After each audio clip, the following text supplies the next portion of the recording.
Então, gente, nesse vídeo começa o assunto da última aula, que inclusive começa a dar uma intensificada aí na nomenclatura, então é bom falar por vídeo, né? Nós temos então os éteres. Como que nós identificamos um éter? Um éter é aquela molécula que vai ter um oxigênio e dos dois lados desse oxigênio nós vamos ter então carbonos. Assim nós identificamos um éter. Sim, oxigênio entre dois grupos orgânicos, ou seja, dois carbonos aqui, né? E pode ter mais coisas. Aqui eu mostrei para vocês o éter comum, que ele é incolor. E nós temos então a nomenclatura. Nós temos duas formas para a nomenclatura.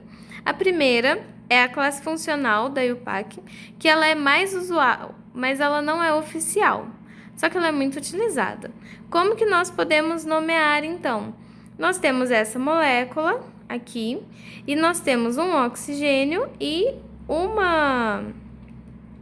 um grupo carbônico de cada lado, né? Oh, meu Deus, fugiu a palavra agora. Uma cadeia carbônica de cada lado. Como que nós nomeamos, então, segundo a classe funcional, que é o nome usual, né, dado pela IUPAC? Nós vamos escrever primeiro a palavra éter, por quê? Porque é um éter. E nós vamos colocar, então, a nomenclatura das duas cadeias carbônicas, só que terminada em ico. Aqui, como se fosse então uma ramificação terminada em ico. Se essa aqui fosse só uma ramificação, nós teríamos um metil, certo? Então, nós vamos escrever o que? Metílico. E essa daqui, se ela fosse só uma ramificação, ela seria um etil, porque dois carbonos. Nós vamos escrever etílico. E aí, nós escrevemos aqui em qual ordem? Na ordem alfabética. Então, primeiro vem o E e depois vem o M. É dessa forma que nós fazemos. Aqui tem outro exemplo.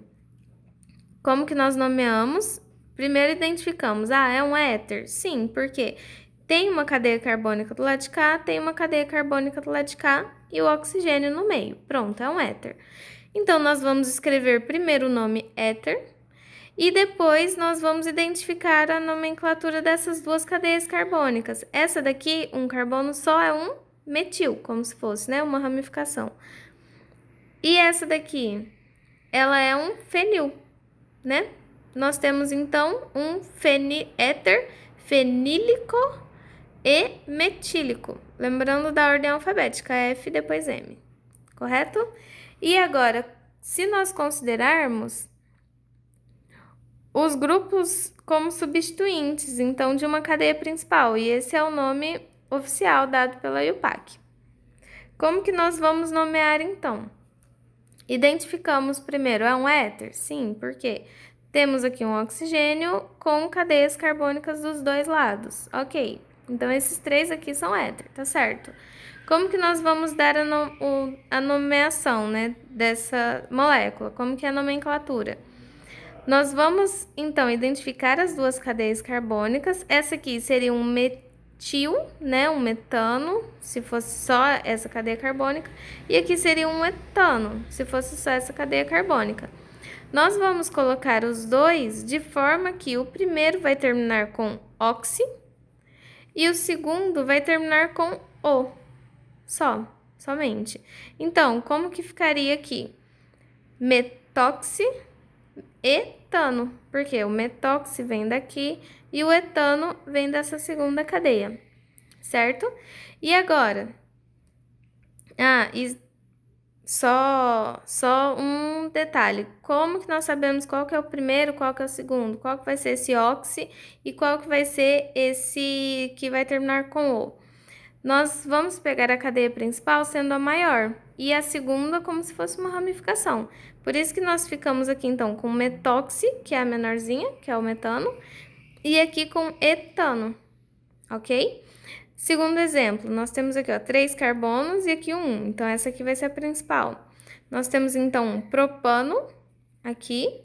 E aqui na frente, nós temos um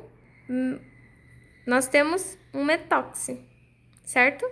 E aqui nós temos, então... gente, por que aqui nós precisamos desse 1? Quem sabe? Porque o propano, nós poderíamos ter ligado esse oxigênio tanto aqui quanto aqui. Se fosse aqui, seria um do mesmo jeito, né? Só teria mudado, assim, a molécula. Mas, então, esse 1 nós precisamos identificar porque ele podia ser um 1-metoxipropano ou 2-metoxipropano, ok? E aqui nós temos, então, um benzeno de um lado e um metano de outro, um metil. Como que fica a nomenclatura? Metoxibenzeno, certo? Aqui eu passei esses exemplos para vocês. Vou falar rapidinho sobre eles. Principalmente esses dois aqui, né, que são jeitos de representar que são um pouco diferentes. Nós temos aqui, então, 2 carbonos do lado de cá, porque esse aqui já é uma ligação que está aqui com oxigênio, então esse aqui não é um carbono, é uma ligação com oxigênio. E nós temos aqui, então, mais um carbono. Se a gente fosse dar a nomenclatura igual a essa, porque aqui eu escrevi só a do éter, né? Nós teríamos, então, um metoxi, tracinho, 2 carbonos, etano. Aqui, então, metoxietano, ok? E aqui, nós temos 2 carbonos do lado de cá, 2 carbonos do lado de cá. Então, ou nós temos um éter dietílico, ou então nós temos um etoxietano, ok? Gente, agora para falar sobre os ésteres. Ó, a diferença, tem um S aqui, né, do nome anterior, que era éter. Primeira coisa, como que nós identificamos um éster? Ele tem um carbono, que esse mesmo carbono vai fazer ligação dupla com um oxigênio e uma ligação simples com outro oxigênio. Só que esse oxigênio, ele tem que fazer uma ligação com outro carbono. Por quê? Porque nós temos a diferença aqui. Se esse carbono fizer ligação com hidrogênio, ele é um ácido carboxílico. Mas, se ele fizer com um carbono, no caso aqui eu coloquei um metano, ele é um éster, tá bom? E vamos, então, para a nomenclatura. A nomenclatura dos ésteres, ela segue a seguinte receita, assim, né?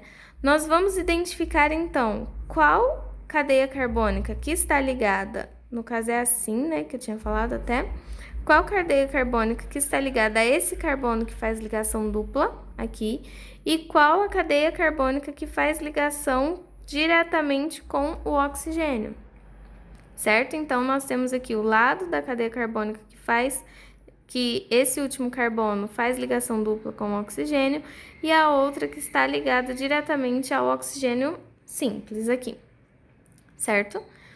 Então, vamos lá. Para essa cadeia que está juntamente com a carbonila, né, esse carbono que faz ligação dupla com oxigênio, nós escrevemos o nome dela e terminamos com ato.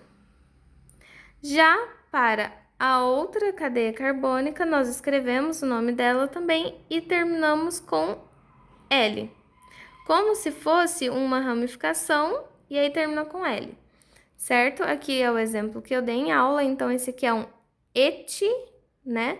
Então fica etanoato de isobutila. Como eu tinha dito no áudio, por que que a gente pode chamar esse de isobutila e não seria uma propila com uma ramificação aqui, né? Porque nós temos aqui, isso vocês vão ver assim só mais pra frente, pode ficar até mais tranquilo, se já não tiverem visto no começo da matéria. Aqui nós temos uma molécula que ela é simétrica aqui, por isso que nós podemos chamar ela de iso, e aí fica isobuti, esse buti aqui é de 4 carbonos, tá bom? Então, voltando aos outros exemplos, vamos mais um aqui. Nós temos 1, 2, 3, 4 carbonos nessa cadeia que está com o oxigênio ligação dupla. E nós temos 1, 2, 3, 4 também. Então, nós temos um butanoato de butila. Para não confundir, esse butanoato vem daqui, ligação com o oxigênio, ligação dupla. E esse butila vem daqui, ok? Então, primeiro, a cadeia que está ligada com dupla O e segundo, a cadeia que está ligada só com oxigênio, ligação simples, ok? Gente, agora as aminas. Como que nós identificamos uma amina? Nós temos aminas primárias, secundárias ou terciárias. Como assim? Para identificarmos uma amina, ela tem que ter um nitrogênio na molécula, certo? Vou chegar mais perto aqui para vocês. Então, ela tem que ter um nitrogênio. Esse nitrogênio, ele faz 3 ligações, então, 3 ligações. Se ela for uma primária, uma das ligações vai ser com carbono, as outras com hidrogênio, por isso que temos um H2 aqui. Se ela for secundária, 2 ligações com carbono, uma com hidrogênio. Se ela for terciária, ela vai fazer ligações só com carbono, então 3 carbonos aqui. Assim, nós identificamos se ela é primária, secundária ou terciária, tá bom? Agora, vamos então à nomenclatura. Como que nós vamos fazer? Nós vamos escrever os nomes dos grupos ligados a ela como se fosse uma ramificação. Então, nós temos aqui, ó, esse exemplo primeiro. Nós temos aqui, identificamos o nitrogênio no meio de cadeias carbônicas, então é uma amina. Sendo uma amina, nós vamos identificar agora quais são as ramificações que tem nela. Nós temos daqui um metil e daqui nós temos outro metil. Com isso, qual que é o nome dela? Dimetil, porque são as ramificações, amina. Esse é bem simples até. Nós temos que lembrar que sempre vamos colocar em ordem alfabética essas ramificações. Então, vamos voltar aqui. Aqui, quando nós temos esse benzeno ligado a outra coisa, o que que ele vira? Um fenil. Então, nós temos um fenilamina. E é conhecido por anilina também. Agora, essa molécula aqui, nós temos do lado de cá. Primeiro, ela é uma molécula secundária, né? Tem 2 carbonos ligados a ela. Nós temos de cá um metil, nós temos de cá 1, 2, 3. Nós temos, então, um propil, correto? E então, nós temos aqui um metil, propil, amina. E aqui nós temos uma molécula primária, né? Uma amina primária, ela está ligada só a um metil. Então, como que fica? Metilamina. E assim nós identificamos as aminas e nomeamos, né?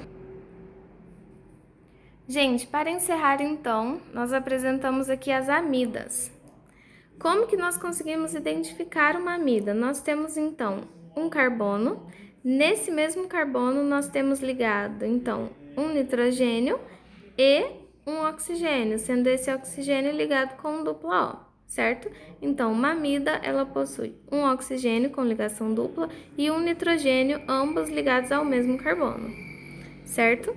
Então, vamos lá. Muito cuidado para não confundir. Apesar do nome ser parecido, aminas não possuem o oxigênio, já as amidas possuem o oxigênio, tá bom? Então, vamos lá. Como que nós nomeamos? A nomeação é muito parecido com a das aminas. Nós vamos identificar, então, qual o grupo que está ligado, como se fosse uma ramificação, e vamos completar. Nós temos aqui uma propanamida. Aqui, nós identificamos...